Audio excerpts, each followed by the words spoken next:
Queridos amigos, é uma alegria muito grande nós estarmos aqui na casa de Francisco de Paula e agradecemos muito a confiança dos amigos em nos convidarem para compartilhar as nossas reflexões em torno de um tema tão importante que é a indulgência, né?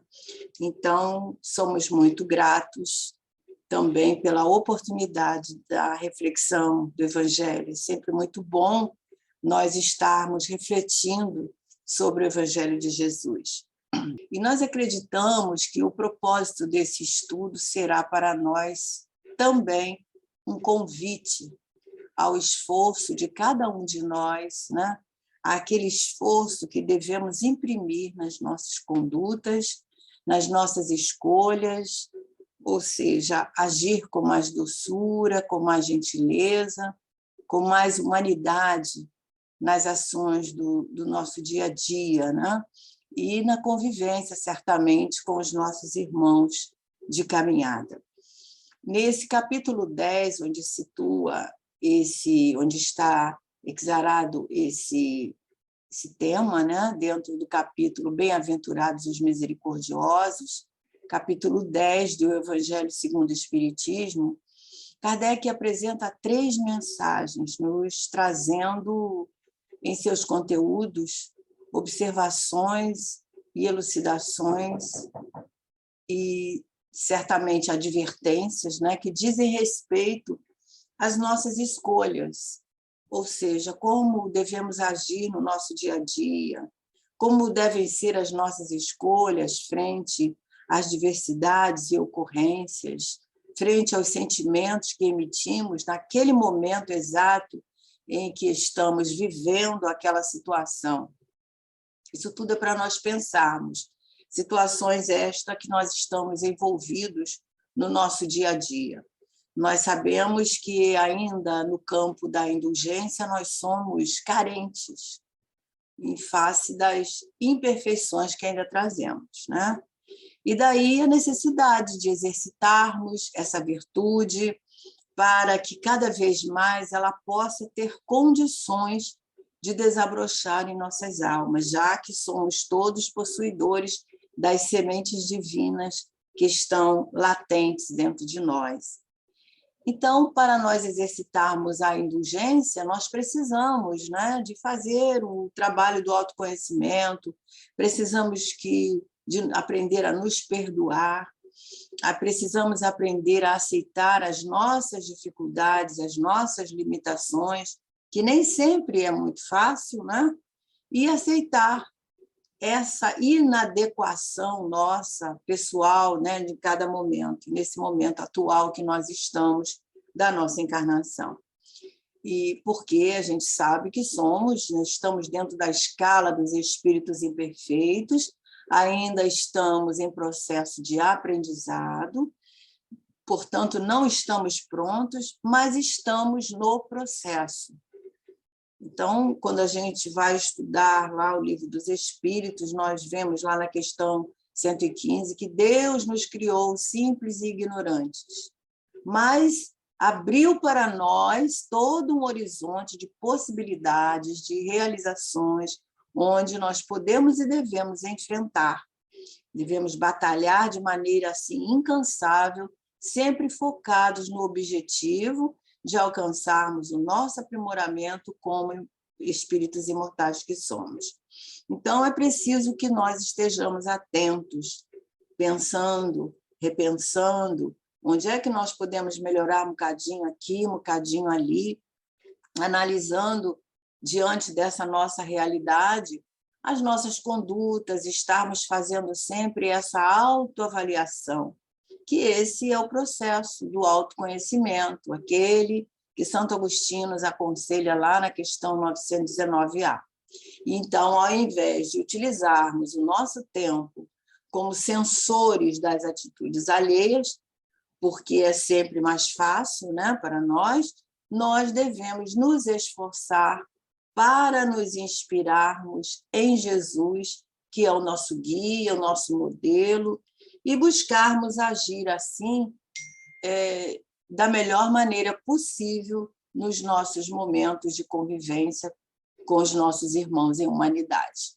Nós vamos, então, compartilhar aqui um PowerPoint que nós preparamos para estarmos refletindo através dos conteúdos que nós achamos pertinentes a essa reflexão. Nós estamos falando da indulgência, né? Então, nós temos aqui, né, essa imagem da mulher adúltera, e nós, então, podemos estar utilizando dessa imagem para refletirmos, né? E nos recordarmos lá como é que Jesus agiu diante daquela situação, né?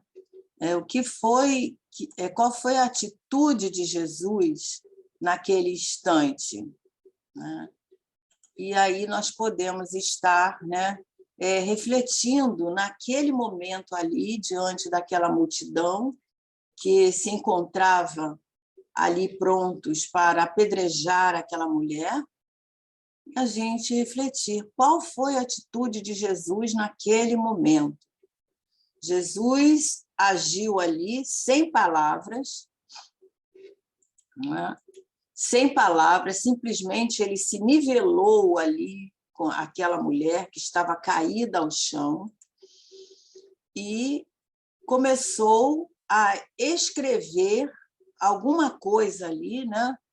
Alguns adjetivos que pudesse fazer com que aqueles homens que ali estavam, aquelas mulheres que ali estavam, pudessem entender que todos nós estamos suscetíveis de erros, né?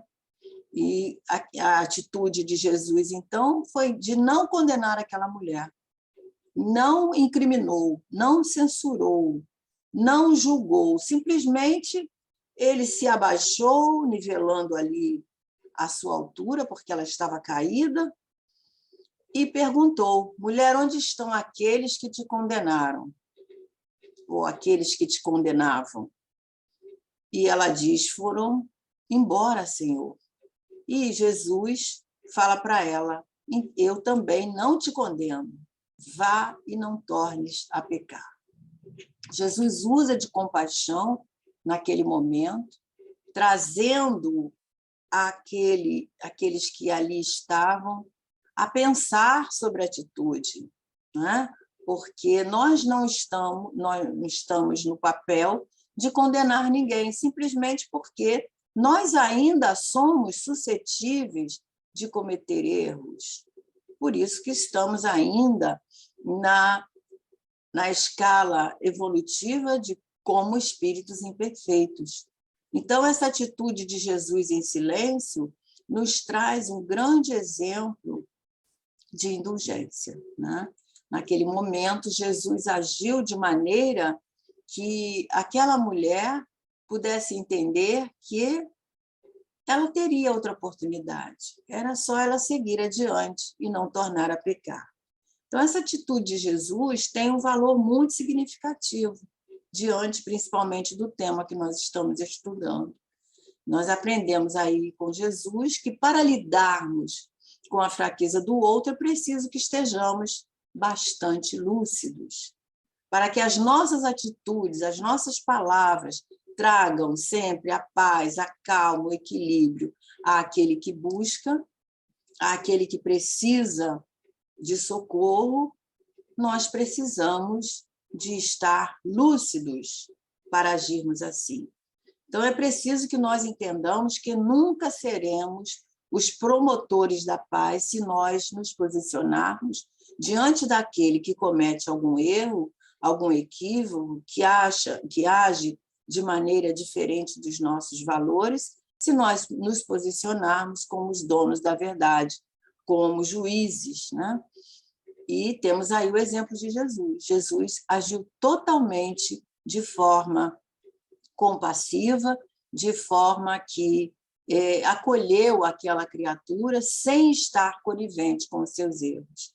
E quando Allan Kardec, então, pergunta aos espíritos sobre a questão da caridade, como Jesus entendia a caridade, né? Qual o verdadeiro sentido da palavra caridade, segundo o entendimento de Jesus, os espíritos respondem a Allan Kardec com 3 virtudes: a benevolência, a indulgência e o perdão.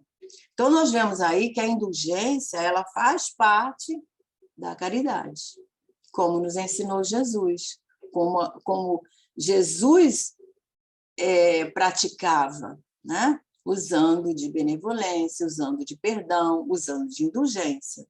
Então, para realmente estarmos agindo com caridade, e se queremos ser indulgentes, se queremos praticar a indulgência, nós temos que agir uns com os outros, com gentileza, com cortesia, sem julgamentos, nos colocando à altura do outro, buscando agir com empatia.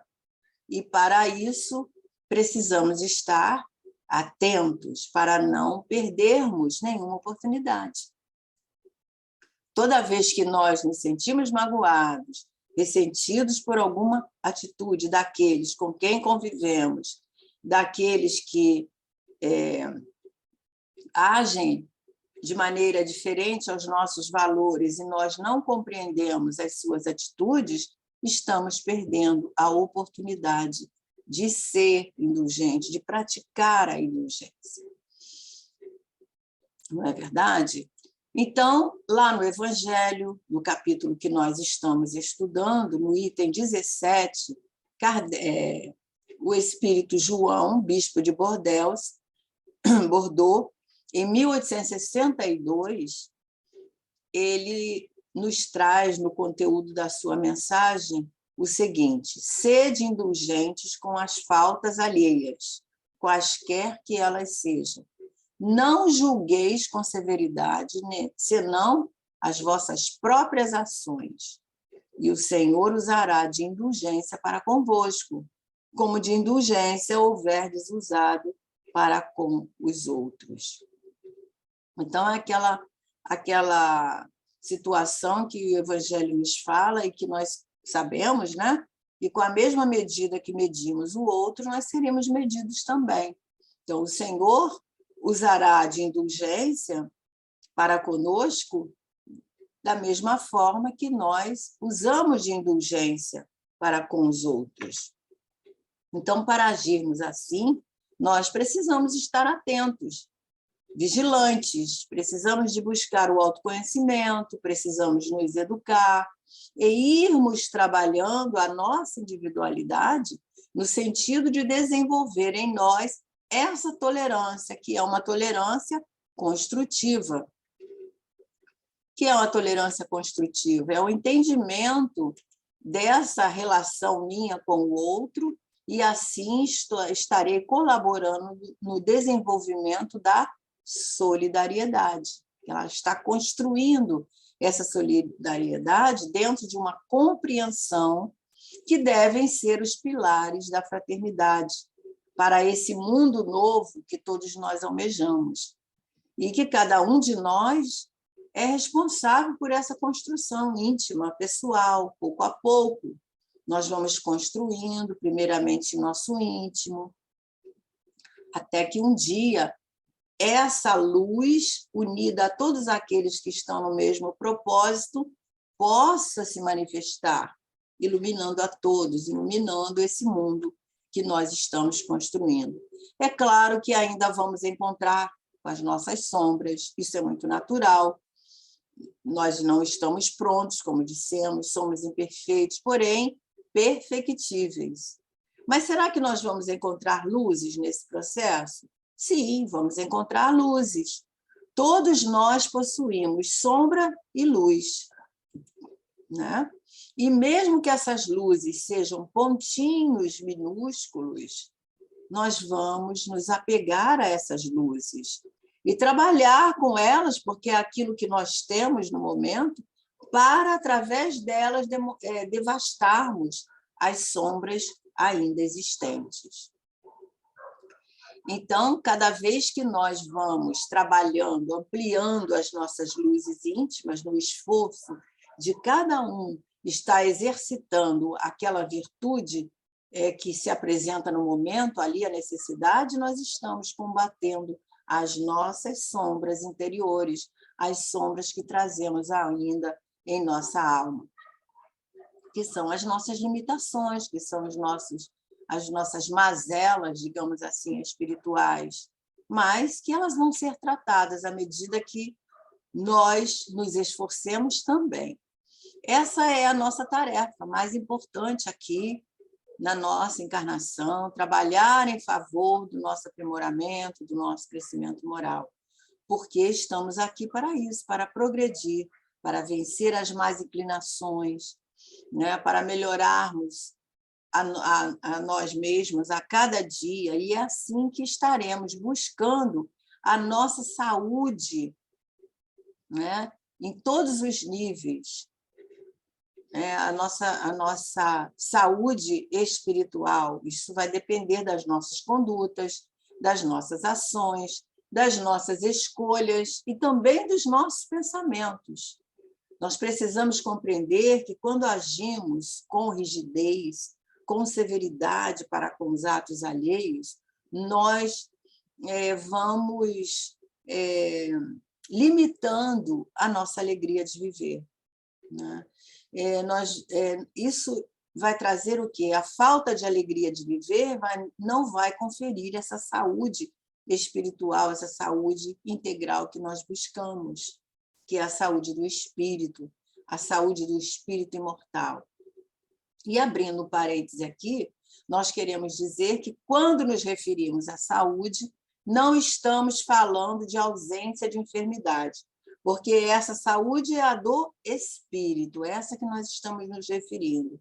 E a enfermidade, ela está localizada no corpo. Portanto, nós podemos usufruir de uma saúde íntima, de uma saúde espiritual, mesmo que o nosso corpo não seja sadio, que apresente algum tipo de enfermidade. Basta nós nos lembrarmos de Jerônimo de Mendonça, que foi um homem que tinha essa alegria de viver, né? Que apesar da artrite reumatoide, tinha uma imensa alegria de viver e passava essa alegria, esse bom ânimo, quando as pessoas iam visitá-lo. Todos aqueles que conheceram Jerônimo de Mendonça, que foi um grande espírita, que mesmo ele tendo a artrite reumatoide desde os 17 anos, ele tinha uma vida intensa, né, de palestrante, ele, mesmo naquela cama preparada para ele, especial, ele se deslocava, certamente com a ajuda dos amigos, para ir fazer palestra, para estar em lugares onde ele era solicitado. E até mesmo para demonstrar ali a sua vitória sobre aquela situação que ele enfrentava desde os 17 anos. Então, quando nós somos rígidos, severos com os outros, estamos fugindo de nós mesmos, estamos perdendo o endereço de nós mesmos. Por isso, precisamos prestar atenção nesse cuidado, nessa alegria de viver, nesse modo de olhar, né, o outro com uma certa atenção, não reparando tanto naquilo que o outro faz, não julgando tanto os erros do outro. Por quê? Por quê? Porque precisamos considerar os ensinos de Jesus e trazer esses ensinamentos para a nossa vida. Se ele nos diz que, ao invés de nós observarmos o cisco no olho, nós devemos observar primeiro a trave que está nos nossos próprios olhos, significa que não temos que evidenciar, né, as ações do outro, os equívocos do outro. Então, precisamos cuidar exclusivamente dos nossos equívocos, dos nossos erros, das nossas dificuldades, das nossas limitações. Então, é mais significativo que procuremos nos tornar participantes, né? E inclusivos, porque quanto mais participamos uns com os outros, com um olhar de bondade, de compreensão, nos humanizamos mais um pouco. E é isso que todos nós precisamos, exercitar o amor. E é na convivência que podemos exercitar o amor que Jesus nos ensinou. Esse deve ser o nosso objetivo aqui, enquanto encarnados. Aqui, enquanto encarnados, estaremos sempre alternando, né? Vivemos momentos de alegria, ora momentos de tristeza, depois vivemos momentos de prazer, de facilidade de obter as coisas, mas também vivemos aqueles momentos de dificuldade, de escassez, de dores, de aflições. Jesus nos falou sobre isso, né? No mundo tereis aflições, mas tende bom ânimo, porque eu venci o mundo. Então, sabemos que essas alternâncias, né, esses altos e baixos, fazem parte de um planeta como o nosso, de provas e expiações. Por isso, nós temos que estar preparados, estar nos preparando dia a dia, fazer aquilo que nos compete, oferecer o melhor de nós, cuidando sempre da nossa iluminação interior. Quando nos iluminamos, nos fortalecemos. Existe uma história sobre uma tribo africana que relata um comportamento muito interessante. As pessoas daquela tribo se reuniam sempre que algum elemento, alguma pessoa dali, pertencente ao grupo, fosse acusado de cometer um erro ou um crime grave que viesse a prejudicar a comunidade. Então, eles se reuniam e, ao invés de sacrificar a pessoa, de castigar, o que eles faziam? Pedia aquele companheiro que se sentasse ali naquela clareira e contornava aquela pessoa de tal maneira que ele ali, aconchegado, ele podia estar recordando, junto desses companheiros, todas as ações boas que ele tinha praticado, a benefício dele próprio e a benefício dos outros, né? Então, eles ficavam ali unidos, relembrando essas ações. E isso servia para quê? Para levantar a autoestima daquele que tinha praticado o erro, para não deixar que ele ficasse isolado, que ele se sentisse discriminado através da culpa, né? E para que ele não corresse o risco de paralisar a sua caminhada, porque a culpa tem faz isso com a gente, né? Paralisa o nosso movimento, paralisa a nossa caminhada. Então, com a culpa, nós não realizamos mais nada em favor do bem. Então, essa era uma medida de indulgência que aquela tribo tinha para com os companheiros. É um reconhecimento, né, que todos nós somos suscetíveis ao erro. Hoje é aquele que errou, amanhã pode ser eu. Então, lembrando sempre do ensinamento de Jesus, que nos orienta a tratar o outro da forma que nós gostaríamos de ser tratado. Não é isso? Então, Neio Lúcio tem uma mensagem no livro Jesus no Lar, uma mensagem muito interessante que vem de encontro à nossa conversa de hoje. Neio Lúcio, nessa mensagem, nesse livro, traz uma lição que se chama Exaltação da Gentileza. E nós destacamos alguns trechinhos e expressões, né, pertinentes ao nosso estudo. Primeiro, ele vai dizer, né, bem-aventurado os homens de trato ameno. O que seria trato ameno? Né? Ele diz que trato ameno é aquele que trabalha pela paz, é aquele que busca dulcificar o seu íntimo, que procura suavizar os traços de animalidade, de grosseria, de brutalidade que ainda trazemos e que, às vezes, em alguns momentos, nós emitimos esses gestos, esses tratos. Então, aquele que tem um trato ameno, ele já está preocupado com isso. Então, ele busca trabalhar esses traços de animalidade que ainda trazemos, traços esses que a gente sabe que é de tempos passados, né? Tempos que nós vivenciamos, tempos ainda quando nós nos guiávamos muito mais pelos instintos grosseiros, na busca, por exemplo, da sobrevivência, né? Eram os instintos grosseiros que guiavam as nossas atitudes para caçar, para trazer o alimento, né?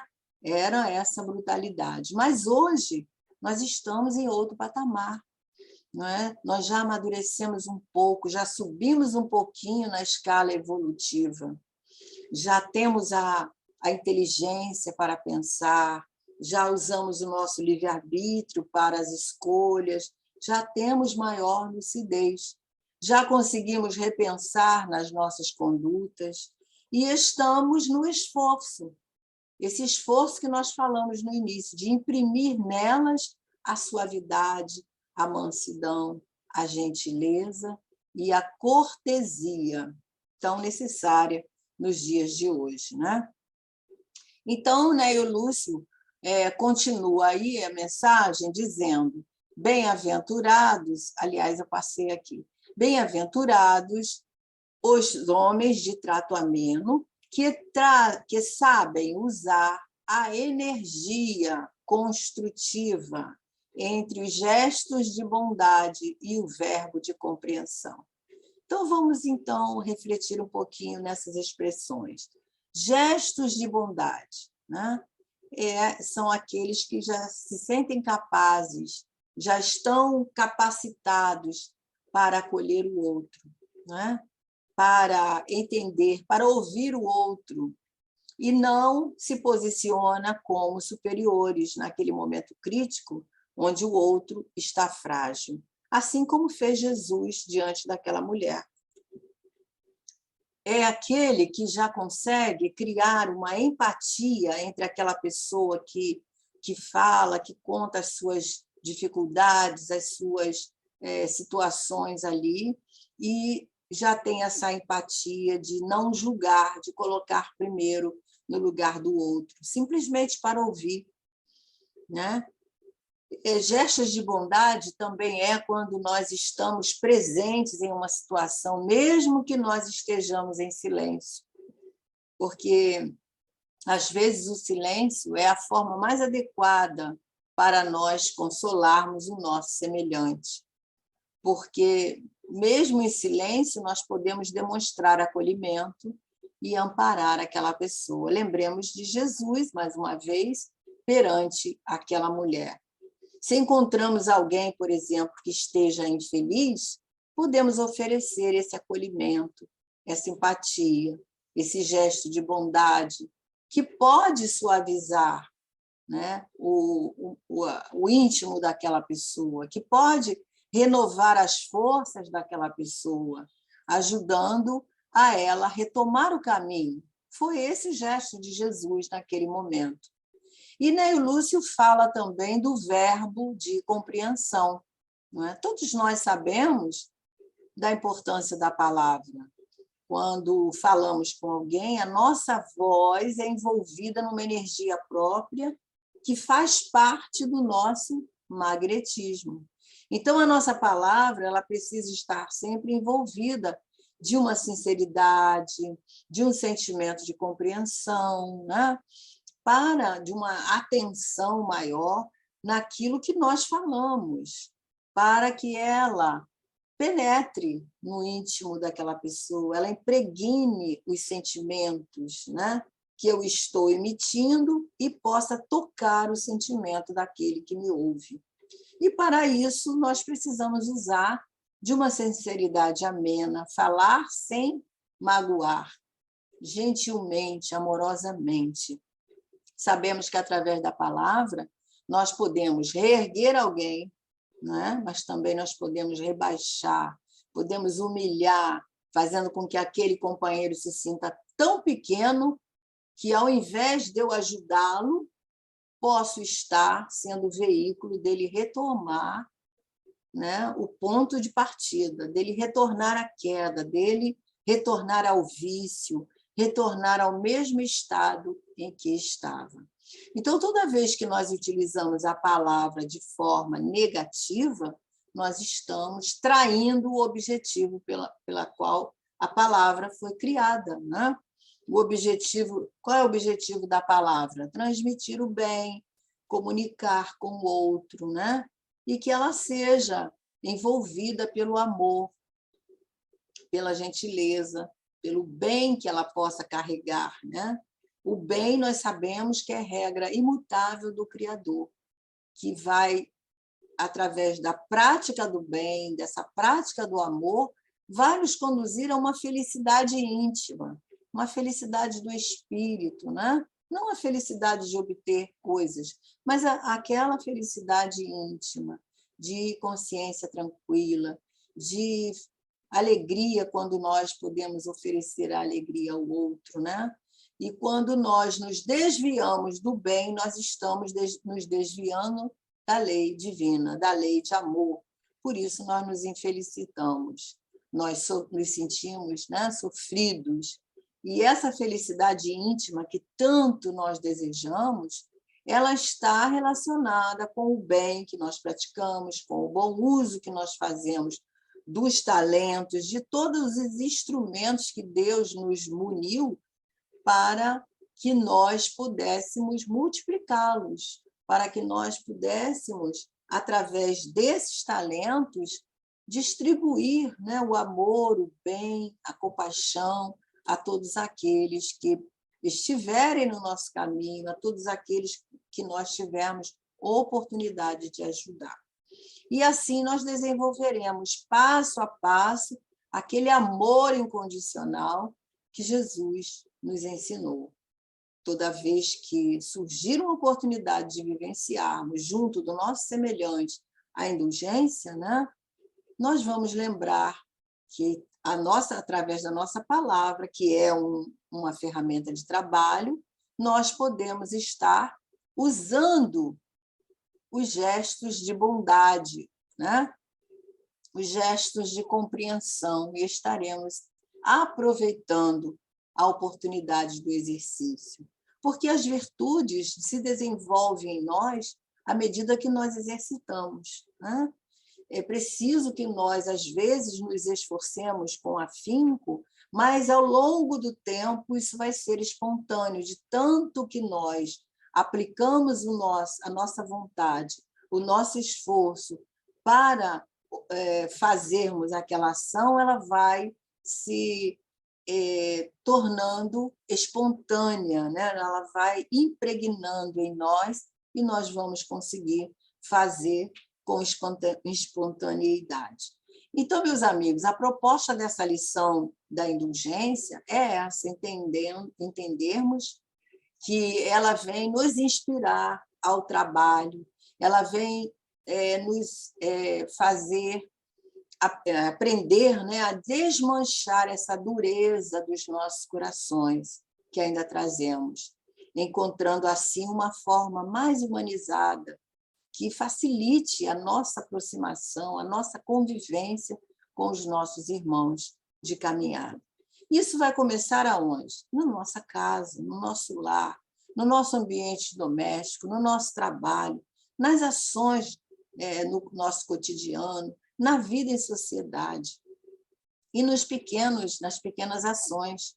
Por exemplo, quando nós nos recusamos a bater uma porta, nós estamos agindo com indulgência, nós estamos imprimindo a delicadeza, nós estamos trabalhando esses traços de animalidade que ainda trazemos.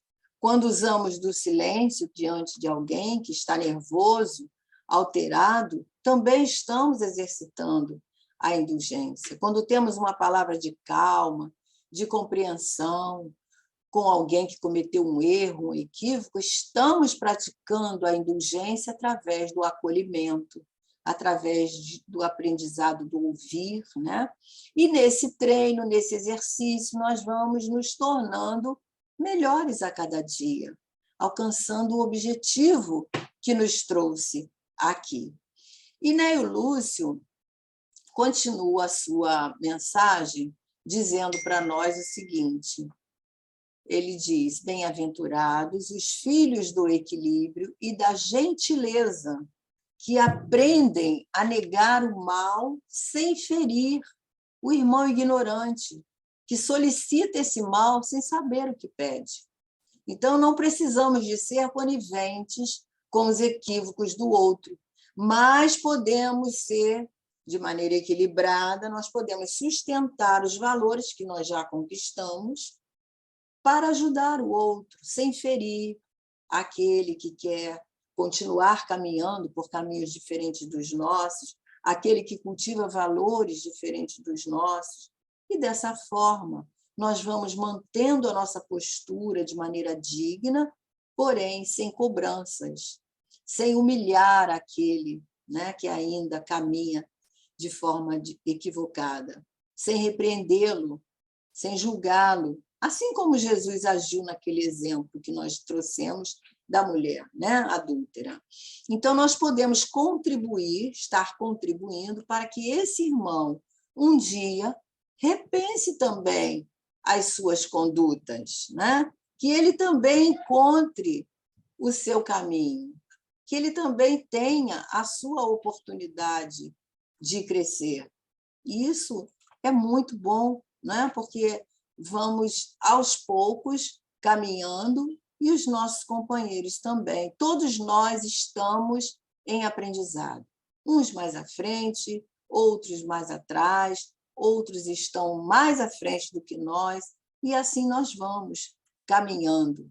Então, lembrando daquela mulher, né, que foi procurar Jesus, depois daquele momento ali, nos conta Amélia Rodrigues, lá no capítulo 15 do livro Pelos Caminhos de Jesus, Amélia Rodrigues nos conta que 10 anos depois, né, de Jesus falar para ela: vá e não tornes a pecar.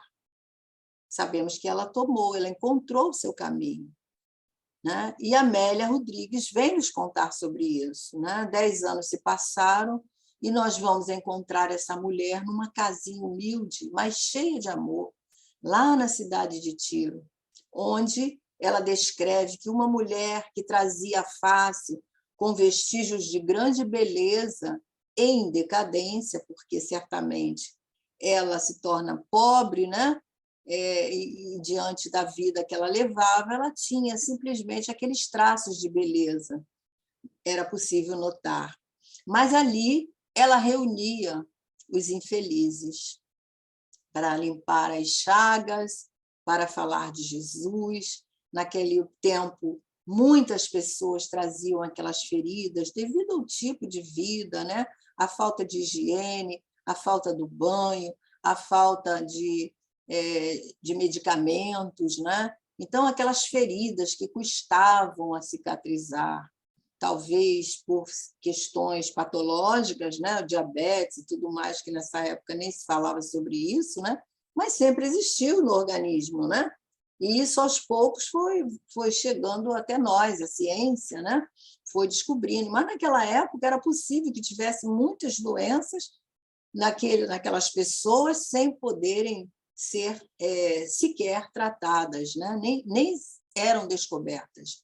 Então, essa mulher limpava as chagas daqueles que chegavam ali, feridos, e, ao mesmo tempo que ela atendia esses companheiros, ela falava de Jesus.